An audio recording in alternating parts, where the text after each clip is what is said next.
और आज हम चर्चा कर रहे हैं बड़ी बहस में कि आखिर बिहार में जिस तरीके से दो ध्रुवों पर राजनीति करने वाले एक साथ आ गए, लालू और नीतीश, कुछ वैसा ही महाराष्ट्र में होता हुआ दिखाई दे रहा है, जहां समाजवादी पार्टी की तरफ से कुछ कोशिश की जा रही है कि वो कांग्रेस और एनसीपी के साथ अपनी कहीं राह बना पाए। इसी मुद्दे पर चर्चा के लिए मेरे साथ राजनीतिक विश्लेषक के विक्रम राव साहब हैं। पटना से हमारे साथ जुड़े हैं राष्ट्रीय जनता दल के नेता डॉक्टर अशोक सिन्हा। लखनऊ से यूपी बीजेपी के प्रवक्ता विजय बहादुर पाठक जी हैं और मुंबई से जी मीडिया संवाददाता राजीव रंजन सिंह हैं हमारे साथ। हम सबसे पहले चलते हैं अब की बार बिहार। मैं आपसे ये जानना चाहूंगा सर कि जिस तरीके से जेडीयू और आरजेडी नजदीक आए हैं, आपको लगता है कि इसकी जरूरत थी? क्योंकि जो लोकसभा का चुनाव था उससे बिल्कुल इतर होते हैं विधानसभा के चुनाव, क्योंकि मुद्दे ही अलग होते हैं, व्यक्ति अलग होते हैं, लोगों की प्राथमिकताएं अलग होती हैं। जी, बिहार की बात जहां लोकसभा की थी, तो लोकसभा में वास्तव में राष्ट्रीय स्तर पे हम लोगों का मानना है, राष्ट्रीय जनता दल का मानना है कि राष्ट्रीय स्तर पे पैन हिंदू मोबिलाइजेशन थे। बिहार में जो आपने कहा, अभी कहा अपने विवरण में कि दो ध्रुव पे काम कर रहे थे राष्ट्रीय जनता दल और जनता दल यू। ये ऐसी बात नहीं थी। जहां वोटों की बात है तो निश्चित रूप से ये इसमें डिवीजन हो रहा था। दोनों एक ही रास्ते के थे, समाजवादी थे दोनों। 72-73 से जब शुरू हुआ आंदोलन जेपी मूवमेंट 74 का, तो लालू जी और नीतीश जी एक ही रास्ते पे चले। फिर समाजवाद को क्यों बदनाम कर रहे हैं? आप कहिए कि दोनों अपनी अपनी तरह से मौका परस्त थे। आप कहिए कि दोनों अपनी अपनी तरह से अपनी राजनीति को आगे बढ़ाना चाहते थे और वो तब तक बढ़ाते रहे जब तक वो बढ़ती रही। अब रुक गई तो साथ आ गए। आप ये कहिए ना, समाजवाद को क्यों बदनाम कर रहे हैं? देखिए, मैं राष्ट्रीय जनता दल के बारे में बता दूं कि राष्ट्रीय जनता दल का जो रास्ता था, हाँ, उसमें डिविएशन लेकर कुछ लोग हट गए थे, लेकिन रास्ता जनता दल का रास्ता एक ही था, वो मंडलवाद का था। हाँ, और उस मंडलवाद से कुछ लोग, हाँ, दक्षिणपंथियों के साथ चले गए, भाजपा के साथ। उन्होंने जब अपना भूल समझा तो उसे सुधार करके फिर मेरे साथ आए, हमारे साथ उन्होंने हाथ मिलाया। ठीक है, उसका हम स्वागत करते हैं। हम लोकसभा चुनाव में लड़ रहे थे भाजपा के खिलाफ, मगर ये जनता दल यू वाले लोग लड़ रहे थे हमारे खिलाफ। हमारे ही वोटों का दो जगह जा रहा था, एक जनता दल यू के खेमे में, एक राष्ट्रीय जनता दल के खेमे में। और अब जब दोनों मिल गए हैं, तब मैं आपको एश्योर करता हूं, ये राष्ट्रीय जनता दल का मानना है कि पूरे के पूरे बिहार में मंडल की ताकतें एक साथ हो गई हैं। ठीक है, मैं आता हूं आपके पास। राव साहब हमारे साथ जुड़े हुए हैं। राव साहब बहुत खांटी समाजवादी रहे हैं। इसमें हम अपने दर्शकों को ये भी बता दें कि एक बहुत बड़ा जो चेहरा है इस समय, जो पुराने लोगों में अगर आप समाजवादी ढूंढेंगे तो राव साहब उन्हीं में से एक है। राव साहब, जिस तरीके से समाजवाद शब्द को बार बार आज के दौर में पीटा जाता है, मंडलवाद भी आ गया। हकीकत यह है कि परिवारवाद जितना हावी है शायद ही किसी और जगह पर देखने को मिले। जिस तरीके से विधानसभा के चुनाव या उपचुनाव होने जा रहे हैं, वहां मुद्दों की बात नहीं है, सब अपने अपने कैलकुलेशन बता रहे हैं। इसमें ये किस तरीके की लड़ाई है? क्या वाकई सांप्रदायिकता कोई मुद्दा है? नहीं, बहुत सही सवाल किया शेखर आपने। अब कोई कहे कि आज के कांग्रेसी गांधीवादी है, हाँ, सोनिया गांधीवादी हो सकते हैं वो लोग, लेकिन महात्मा गांधीवादी नहीं है। उसी प्रकार समाजवादी लोग सपाई हो सकते हैं, राजग वाले हो सकते हैं, लेकिन लोहियावादी नहीं रहे वो लोग, ये तो स्पष्ट है। तो आज जो गठबंधन हो रहा है, ये घबराहट की प्रतिक्रिया है। एक बार जब हिंदू वेव आया और हार गए सब लोग, तो ये तो इनकी कमजोरी थी कि हमेशा वैचारिक संघर्ष से समाजवादी जीते हैं और जनसंघ को रोके रहे वो लोग। आज अगर जनसंघ को या भारतीय जनता पार्टी को नहीं रोक पाए, इसलिए कि वैचारिक रूप से इनका स्खलन हो गया है, समाजवादियों का पतन हो गया इस माने में, और मुकाबला नहीं कर पाए। अब सांप्रदायिकता को रोकना, ये तो घटिया पुराना नारा है। एक वैचारिक लाते कि हम समतावादी समाज को लाएंगे, वो नारा रहा नहीं। लालू यादव का एक अलग परिवारवाद चला और नीतीश कुमार चले गए बीजेपी के साथ। तो आपने जो सवाल पूछा शेखर, उसी में देखिए तो अच्छा गैर विकृत रचनात्मक समाजवादी रूप कहाँ रहा। इस संदर्भ में अगर हम देखें तो महाराष्ट्र में तो समाजवादी पार्टी की बहुत बुरी हालत है। मुलायम सिंह यादव की पार्टी में इतना सामर्थ्य नहीं है कि वो जीत सके, 3 से ज्यादा सीटें निकाल सके, कि उनका जो पार्टी अध्यक्ष है अबू आजमी की छवि एक माफिया चीफ की है, आतंकवादी की है, और सब जानते हैं वो जेल भी जा चुके हैं। तो कौन इनको वोट देगा? सिवा चंद मुसलमानों को, जैसा आपने कहा, वो बांदा माहिम वाले वोट दे देंगे। तो अगर देखें कि यथार्थवादी आंकलन, बहुत बढ़िया कहा आपने शेखर, कि लोकसभा के चुनाव और विधानसभा के चुनाव के बारे में सफाई होनी चाहिए।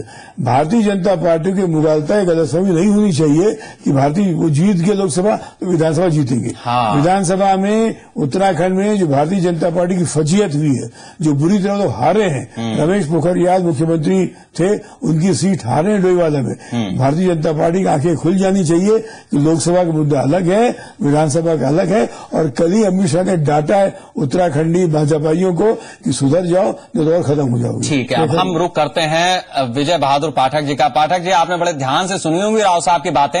ये भले समाजवादी हो, लेकिन सभी पार्टियों की चिंता इन्हें बराबर से रहती है। क्या कहेंगे आप? कहीं ऐसा लगता है कि 7वें आसमान पर है भारतीय जनता पार्टी, लेकिन वो लोकसभा का चुनाव था, अभी विधानसभा के चुनाव के नतीजे आने लगे, चुनाव हो रहे हैं। शेखर जी, राव साहब को हम सब लोग मार्गदर्शक के रूप में लेते हैं, और जब कभी आवश्यकता होती है हम इनका मार्गदर्शन ही प्राप्त करते हैं। इनकी बात सही है कि लोकसभा और विधानसभा के चुनाव के मुद्दे अलग अलग होते हैं। स्वाभाविक है, जितनी सक्रियता आपकी रहेगी, जितना जनता के बीच में रहेंगे, उसका असर पड़ेगा। उत्तराखंड में जो हार हुई है वो स्वाभाविक रूप से एक चेतावनी है, और उसको चेतावनी के रूप में लेते हैं, हम नसीहत के रूप में लेते हैं। रही बात बिहार और महाराष्ट्र की, जिस विषय पर चर्चा कर रहे हैं, तो महाराष्ट्र में जो गठबंधन लोग करने की कोशिश कर रहे हैं, वो वोटों की सजोने की कोशिश कर रहे हैं। मैंने प्रारंभ में बहस में कहा कि मतदाता आता है कि नहीं, और ऐसा कभी नहीं हुआ है कि 2 दल अगर मिले हों तो दोनों दल के पूरे वोट एक दूसरे में मर्ज करते हों। कई बार मतदाता अपने तरीके से भी फैसला करता है, और जिस तरह से महाराष्ट्र में आपने देखा कि वहां की सरकार ने मजहबी आरक्षण देने की कोशिश की। यह मजहबी आरक्षण का एक दाव उत्तर प्रदेश में भी कांग्रेस चली थी विधानसभा चुनाव के दौरान, पर ये सारे फेल हुए। देश की जनता विकास चाहती है, सुशासन चाहती है, और जो उसको नेतृत्व कर रहा होगा उसकी प्रेजेंस कितनी है जनता में, और स्वाभाविक रूप से एक भरोसा और एक विश्वास हम कायम कर सकने की स्थिति में होते हैं कि नहीं होते हैं। इसीलिए महाराष्ट्र हो, हरियाणा हो, जहां पर भी चुनाव होने वाले हैं, उन सबकी परिस्थितियों का हमें अध्ययन है और हमें भान है।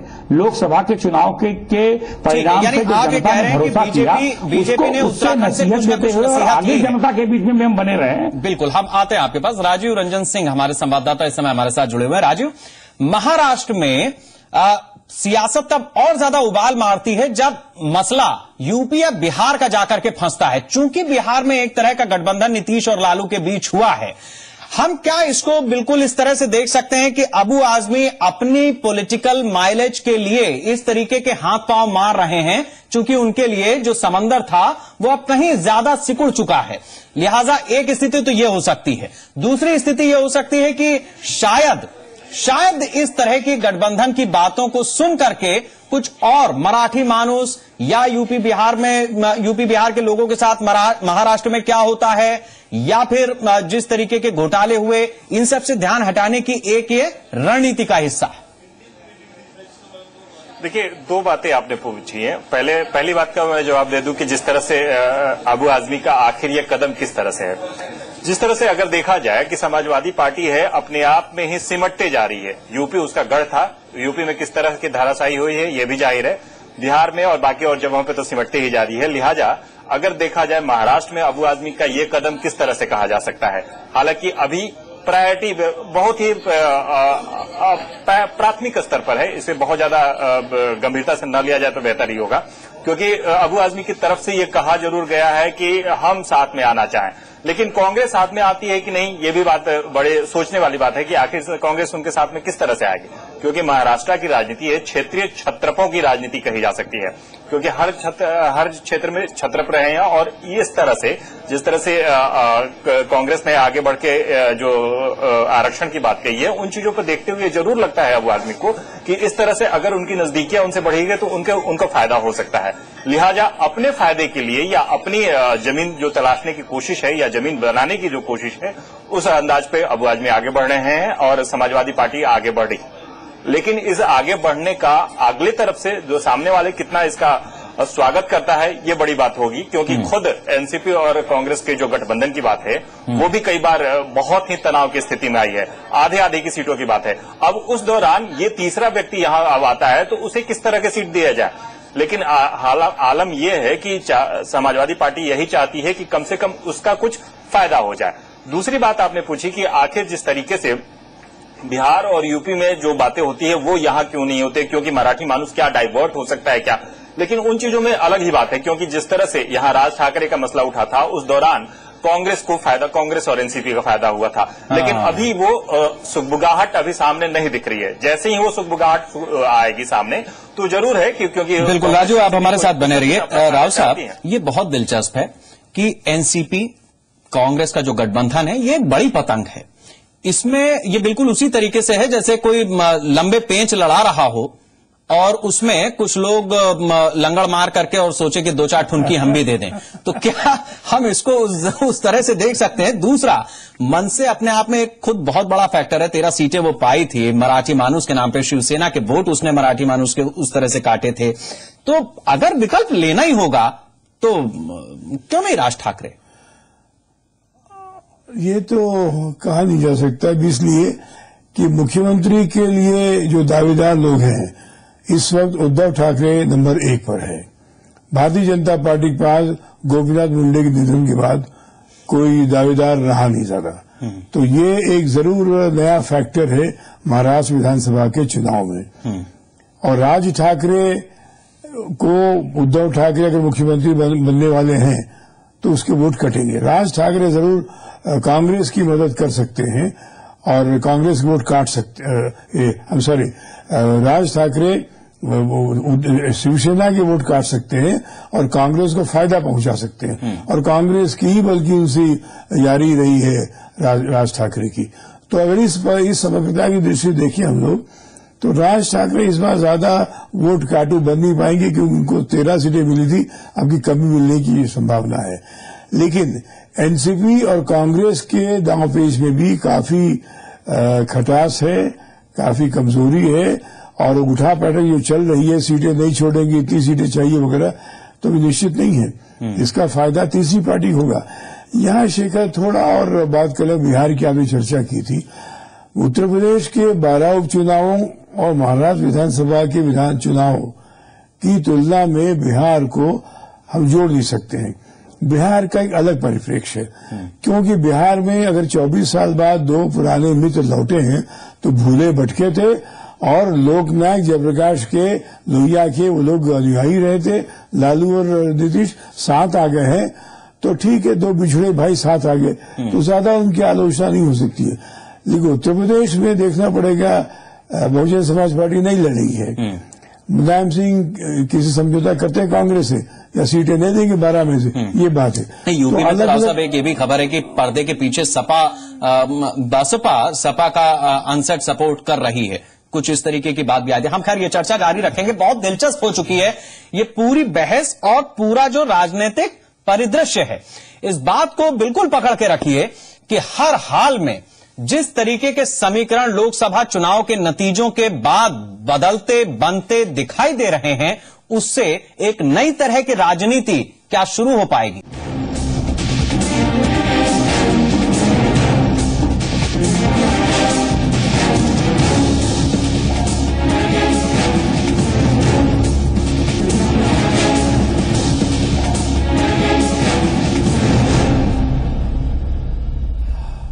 और आज हम बड़ी बहस कर रहे हैं कि आखिर किस तरीके से जो राजनीतिक परिदृश्य लगातार बदलता जा रहा है, उसके जो एजेंडे हैं वो क्या वाकई चुनाव में उतने कारगर होंगे या फिर ये सब वक्ती सियासी दौड़ का एक ऐसा नमूना है जो शायद जनता को अपने साथ कुछ दूर तक ले जाए, लेकिन उसके बाद नतीजों में उस तरह का फलसफा दिखा पाए, ये दूर की कौड़ी है। हम सीधे रुख करेंगे बिहार का, क्योंकि उत्तर प्रदेश और बिहार ये दो ऐसे राज्य हैं जहां बड़े बदलाव की जब शुरुआत होती है, सुगबुगाहट होती है, तो उसका असर देश भर में दिखता है। डॉक्टर अशोक सिन्हा हमारे साथ हैं, राष्ट्रीय जनता दल के नेता हैं। डॉक्टर अशोक, मैं आपसे ये समझना चाहूंगा कि ठीक है कि नीतीश और लालू एक साथ आ गए हैं, हो सकता है कि जो वोट आपका इधर उधर बट रहा था वो भी एक साथ आ जाए, हो सकता है कि आप अगले चुनाव में कुछ अच्छा कर जाएं, लेकिन सवाल यह है कि आप दोनों मिलकर वो काम कैसे कर पाएंगे जो अलग अलग, चाहे वो लालू के 15 साल का शासन रहा हो या नीतीश कुमार के पिछले 5 साल और ये अब तक की जो सरकार रही हो। बिहार बदला, लेकिन उसमें बदलाव कम और अलगाव ज्यादा दिखाई देता है आज भी।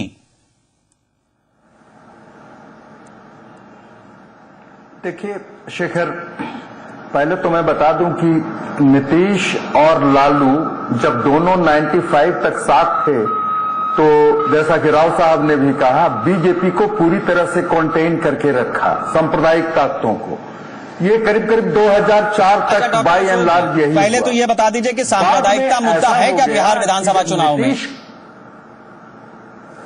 बिहार विधानसभा चुनाव बहुत बड़ा मुद्दा है। आज देखिए कि ये मैं आपको कह रहा हूं शेखर कि अगर नरेंद्र मोदी और अमित शाह दो चेहरे बीजेपी में नहीं आते नेशनल राष्ट्रीय परिदृश्य में, तो बीजेपी का ये रूप जो आज देख रहे हैं वो नहीं होता।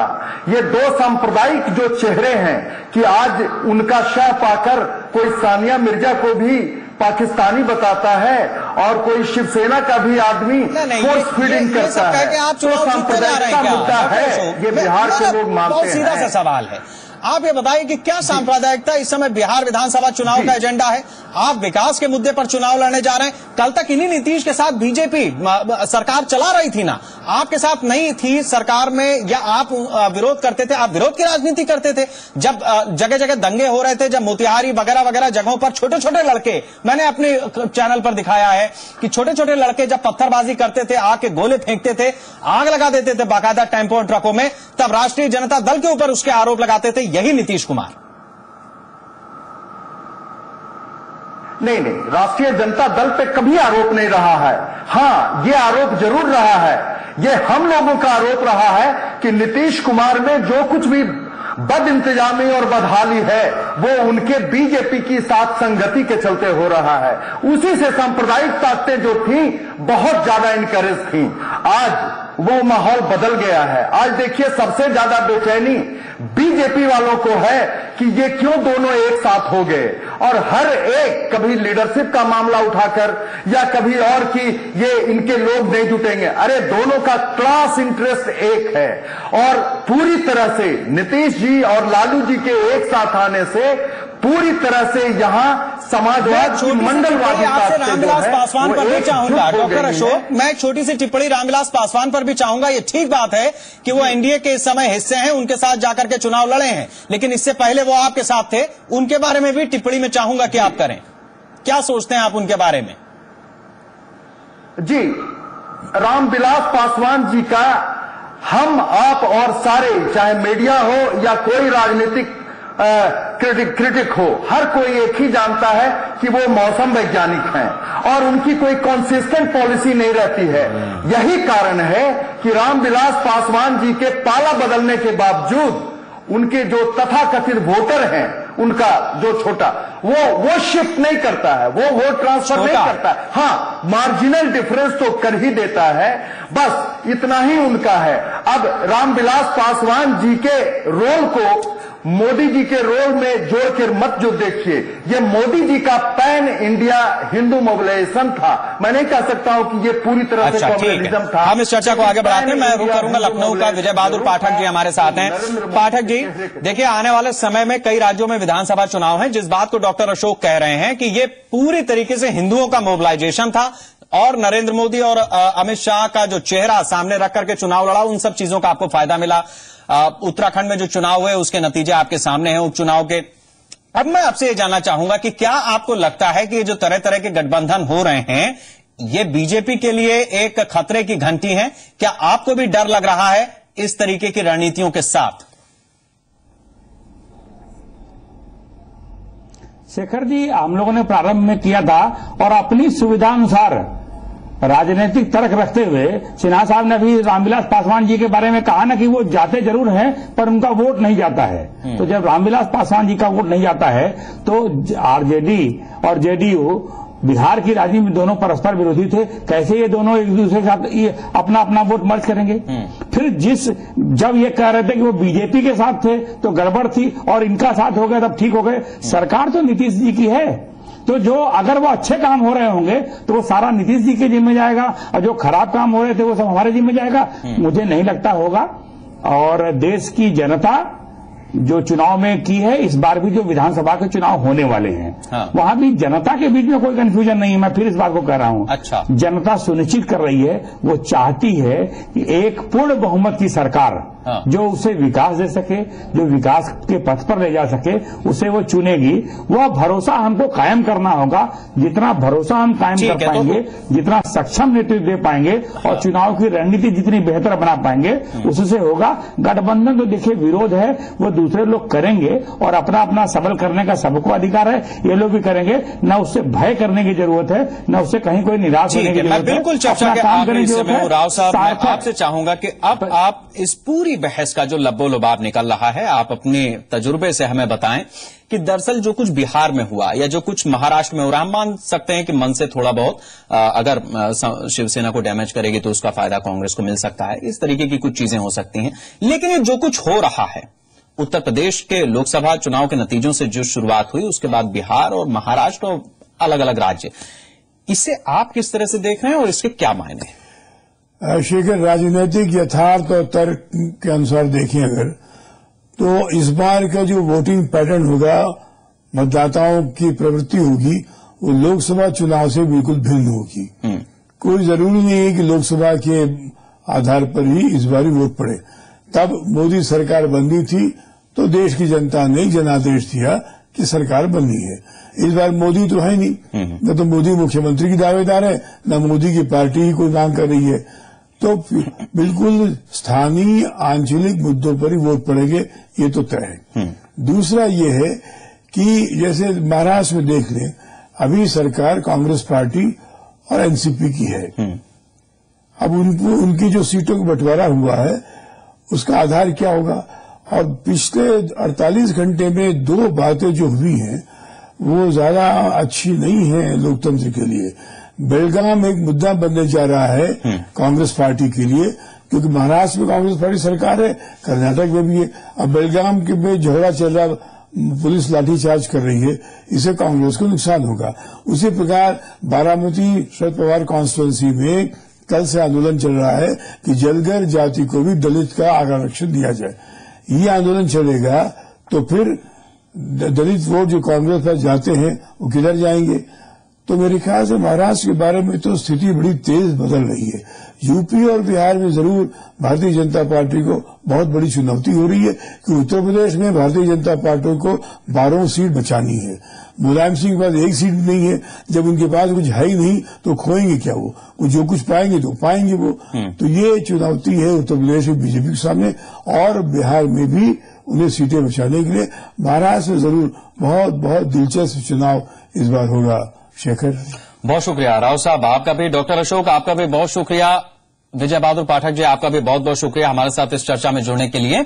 लेकिन इस पूरी चर्चा में एक बात तो साफ है, गांठें थी, वो गांठें खुली तो गठबंधन हो रहा है। जनता जो तब भी प्यासी थी अब भी प्यासी है। सवाल यह है कि आसमान में सियासत के बादल अपनी तरह से उमड़ घुमड़ कर अपनी बिजली पैदा कर लें, लेकिन क्या वो बरसने वाला पानी उस जनता के हिस्से में आएगा? ये एक बड़ा सवाल है, जिस सवाल के साथ जनता हर बार चुनाव में जाती है, इस बार भी जाएगी। नमस्कार।